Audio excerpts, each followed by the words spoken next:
Not all men, എല്ലാ ആണുങ്ങളും അല്ല, പക്ഷെ എല്ലാ എപ്പോഴും ആണുങ്ങളായിരിക്കും, അല്ലെങ്കിൽ ഒരു കൂട്ടം ആണുങ്ങളായിരിക്കും. എങ്ങനെ സ്ത്രീകളെ റേപ്പ് ചെയ്യണമെന്ന് കൂടെയുള്ള ഫെല്ലോ മനുഷ്യന്മാരെ, പുരുഷന്മാരെ പഠിപ്പിക്കുന്നതിന് വേണ്ടി ഉണ്ടാക്കിയിട്ടുള്ള പുരുഷന്മാരുടെ academy, a global rape academy. പീഡനം പഠിപ്പിക്കുന്ന, ലൈംഗിക വൈകൃതങ്ങൾ ചർച്ച ചെയ്യുന്ന, ഭയപ്പെടുത്തുന്ന ഒരിടം.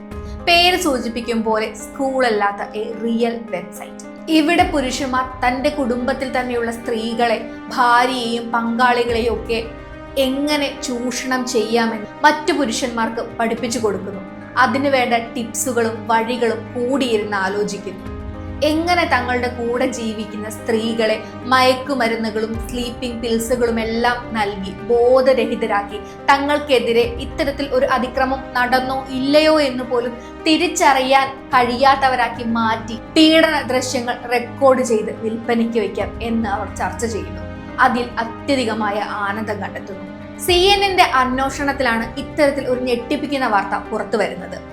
മോറൽ ഫ്രീ എന്ന് സ്വയം അഡ്രസ് ചെയ്യുന്ന motherless.com എന്ന പോൺ സൈറ്റിൽ ഇത്തരത്തിലുള്ള ഡ്രഗ് ഇൻഡ്യൂസ്ഡ് ആയിട്ടുള്ള റേപ്പുകളെ കുറിച്ച് ചർച്ച ചെയ്യപ്പെടുന്നു എന്നതായിരുന്നു വാർത്ത. അവിടെ വിവിധ ഡ്രഗുകൾ കൊടുത്ത് വിദഗ്ധമായി ചലനമറ്റ് കിടക്കുന്ന സ്ത്രീകളെ അവർ റേപ്പ് ചെയ്യുന്നു. അത് എങ്ങനെ ചെയ്യണമെന്നും എത്ര അളവ് മരുന്ന് അവരുടെ ബോധത്തെ മറയ്ക്കുന്നെന്നും ഇവിടെ ഈ പുരുഷന്മാർ സംസാരിക്കുന്നു.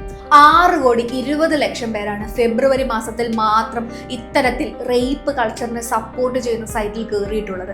ഏകദേശം 2000 സോ കോൾഡ് സ്ലീപ്പിംഗ് വീഡിയോസ് ആണ് ആയിരക്കണക്കിന് വ്യൂസിനോട് കൂടി പബ്ലിഷ് ആക്കിയിട്ടുള്ളത്. ഇത്തരത്തിൽ സ്വബോധമില്ലാത്ത പങ്കാളികളെ റേപ്പ് ചെയ്യുന്ന വീഡിയോകൾ കാണാൻ ആയിരക്കണക്കിന് വ്യൂവേഴ്സ് ആണ് അവിടെ ഉള്ളത്.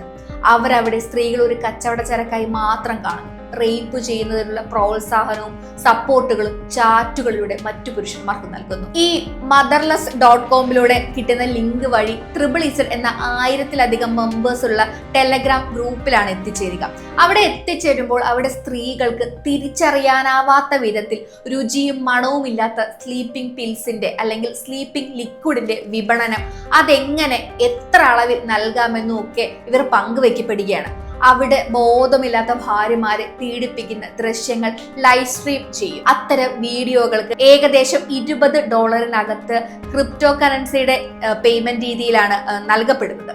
സിംഗപ്പൂർ ബേസ് ചെയ്തും ഇത്തരത്തിലുള്ള ഗ്രൂപ്പുകളും മറ്റും ഉണ്ടെന്നാണ് പറയപ്പെടുന്നത്. സാമിബോയ് എന്നാണ് അവിടെ ഈ ഗ്രൂപ്പുകളെ അറിയപ്പെടുന്നത്.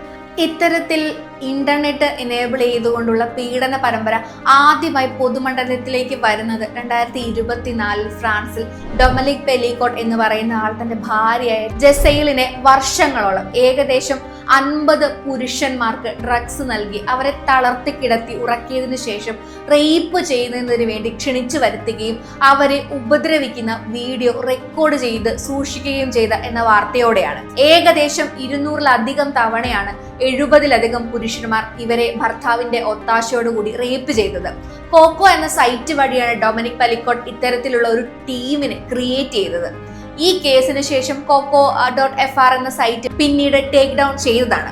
ലോകത്തെ നടുക്കിയെന്ന് കരുതിയ ഈ ഒരു കാര്യമാണ് ഈ റേപ്പ് അക്കാദമിയുടെ ആധാരം. ഇത്തരത്തിൽ ഡ്രഗ്സ് നൽകുന്ന സ്ത്രീകൾക്ക് വലിയ ആരോഗ്യ പ്രശ്നങ്ങളാണ് ഉണ്ടാക്കാൻ ചാൻസ് ഉള്ളത്.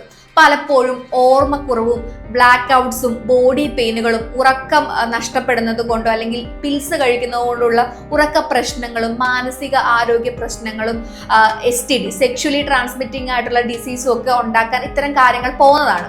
പലപ്പോഴും അവർക്ക് സംഭവിക്കുന്നത് എന്താണെന്ന് കൂടി അവർ അറിയുന്നില്ല. തനിക്ക് എന്തോ സംഭവിച്ചു എന്ന് ഈ സ്ത്രീകൾ മനസ്സിലാക്കുന്നു. എന്നാൽ പലപ്പോഴും കൂടെയുള്ള ഭർത്താവിന്റെ മാനിപ്പുലേഷൻ അവരെ യഥാർത്ഥത്തിൽ എന്താണ് അവർക്ക് സംഭവിച്ചത് എന്ന് തിരിച്ചറിയുന്നതെന്ന് പിന്തിരിപ്പിക്കുന്ന കാര്യങ്ങളാണ്.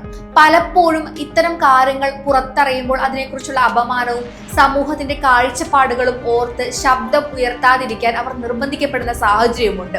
ഈ പെലിക്കോട്ട് കേസുകളിൽ തന്നെയാണെങ്കിൽ പ്രതികൾ വാദിച്ചിട്ടുള്ള ഒരു കാര്യം എന്ന് പറയുന്നത് ഒരു സെക്സ് ഗെയിമിന്റെ ഭാഗമായിട്ട് കൺസെന്റോട് കൂടിയിട്ടുള്ള സെക്സ് ആയിരിക്കും ഇതെന്ന് തങ്ങൾ വിശ്വസിച്ച് ഇരുന്നു എന്നതാണ്.